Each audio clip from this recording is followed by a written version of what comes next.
Every day at noon Eastern, I bring to you a short conversation with a thought leader, a doer in the realm of innovation for the built environment. My name is Jeff Echols. I'm a senior advisor and the head of marketing for Shadow Partners. And today I am joined by Cameron Wahl. He's a senior technology specialist at Balfour Beatty. And also, I need to add this, he's one of our mentors for our incubator program. So first, Cameron, thank you for being a mentor and thanks for joining me today. Yeah, thanks for having me on, Jeff. Absolutely. We were talking before we went live about a topic that I think it's a really great topic, and one that we may get disconnected from at some point, especially when we're really, really concentrated on the technology of it all or developing this technology. But you were talking about the friction that stands between the technology and actual innovation or adoption of the technology. You're in the construction world, you're in the field a lot. You know, you're going to leave this conversation, you're going to go out and you're going to fly some drones. So, what do you see that stands in the way of actually adopting some of this technology that we're developing? That's a great question. I think that there's a few different answers to that parts to that. One is, we've been building like this for 30 years or insert however many years that the superintendent's been in the field. I've never needed that before. Why would I need it now? And that's a great question that we get a lot. And it's like, well, why not and try to improve? I'm sure that, none of your projects, went seamlessly. There's always a little hiccup here and there, and, maybe that, this technology can help out with that whole process. And another one is, just a bad taste in the mouth. How long has BIM been around, and how long have we been throwing that term around in the industry? And, coming from the field as an assistant superintendent, I had that negative connotation to it. I was like, BIM, it's going to be slow. Like, how are we going to view it? Is anybody on the project team know how to operate a model? Like, are their computers powerful enough to do that? But, I think that the technology now is just now starting to catch up, and that BIM's going to, slowly, take over, and actually do and what people think it can do and what it can do, help people out. So that's awesome. And another one, quite frankly, is, the biggest one is the cost that technology, costs. It's expensive, and there's a lot that goes into finding a piece of technology. You got to do your research, you got to test it out, run it through its paces.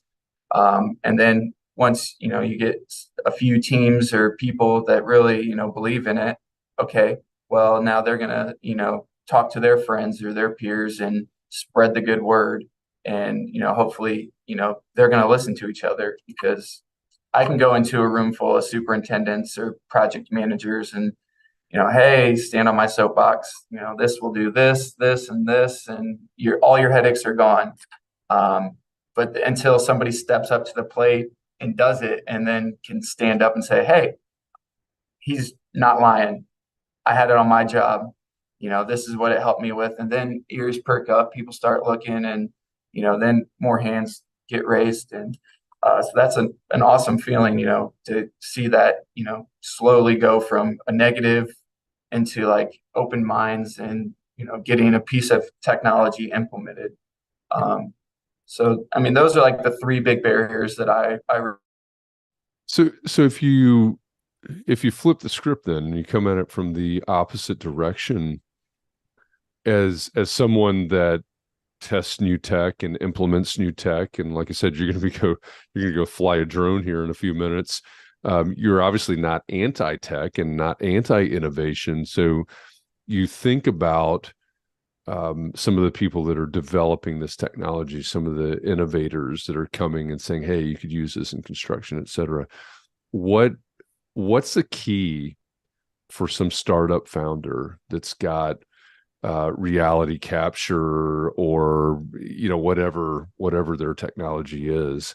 What's the key for them coming to a company like yours or anybody else in the construction world, um, to reduce some of that friction and to hopefully get to adoption? Is it pilot programs? Is it part of the customer discovery? What do you think? What advice do you have for the startup founders that are coming your direction?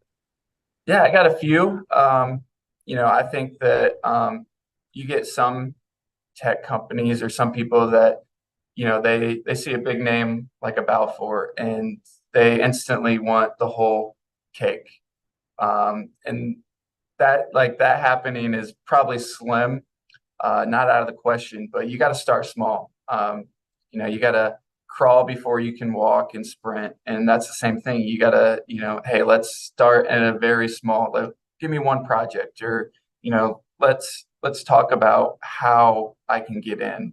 Um, and, it takes a lot, especially from my end. Like I want to make sure if I believe in a piece of technology that one, I'm pairing it with the right people, the right team. I know people, you have certain people within your organization that are going to be more um, tech friendly or, open-minded to technology, or you got the older people that are going to be probably closed-minded to it.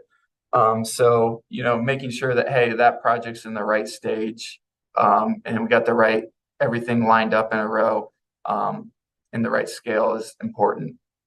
But cost is also another thing as well. Um, I don't believe in, paying a car dealership uh, to test out their car that they want me to buy. They're going to give it to me for free.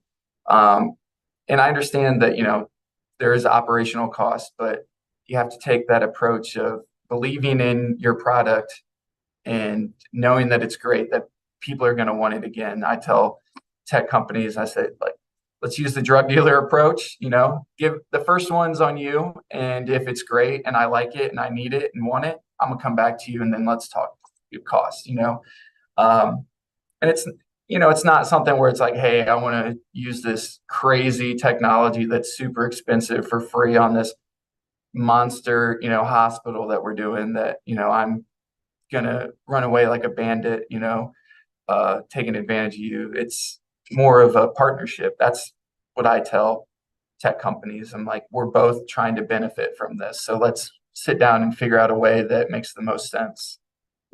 It, to part of your point earlier, um, from your point of view, from your side, you're taking on risk, right? You've got to convince a superintendent um, who may or may not want to be on board. What if the technology doesn't work? What if it fails? All of these types of things. So I think there's got to be that understanding from the startup side as well. And I like that idea of partnership. And several of the startups in our incubator cohort, right? That was their purpose for going through the customer discovery and their goal coming out of the incubator was to find people willing to be beta testers of their technology, of their product that they're creating, and so I think there's got to be that understanding, because you are breaking into um, uh, kind of an old school world, aren't you? Yeah. And, it's one thing for me to, hey, go to a project team, say, hey, I have this product I want you to test out. Here it is. Here's how it can help you. Here's, the ins and the outs of it. But I can't make those people go and use that technology. Yeah. If, a company comes to me and it's not going to align with the proper phase of, what these people are doing, then that's, well, that 2 month trial is going to go to waste. Right. So Right.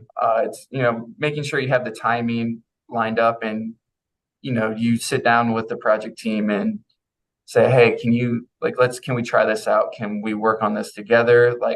Because you're the ones that are going to be using it and you're the ones that are going to have the feedback. I can give feedback on me just, running through it, giving it a simulation, but that Hmm. that doesn't do anything. Yeah. Yeah, I think this is a good lesson in the importance of customer discovery. Um, it's we've talked about this offline, and we talked about this in the incubator, and it's the basis of the incubator that we run is you really have to understand what your customers need, what they value, um, the reality of their conditions, their field, if it's out in the field construction, etc. So hopefully this helps people understand some of the friction that stands between these great ideas, this great technology, and actually getting it implemented in construction firms and on job sites. In reality. So, Cameron, thank you very much for joining me for this conversation. I appreciate it. I think it'll be eye-opening for some of the startup founders out there to hear this kind of feedback. Absolutely. Thanks for having me. And, hopefully, someone that listens to this can take, a sound bite from it and learn from it and, hopefully it benefits. Yeah, yeah, absolutely. This is Cameron Wahl, Senior Technology Specialist at Balfour Beatty. And again, one of our mentors in our incubator program, our startup incubator program at Shadow Partners. I will be back tomorrow with another Shadow Short. So thanks for listening, whether you're watching live or listening live or in some time shifted manner. We appreciate you. We'll be back again tomorrow. Have a great day.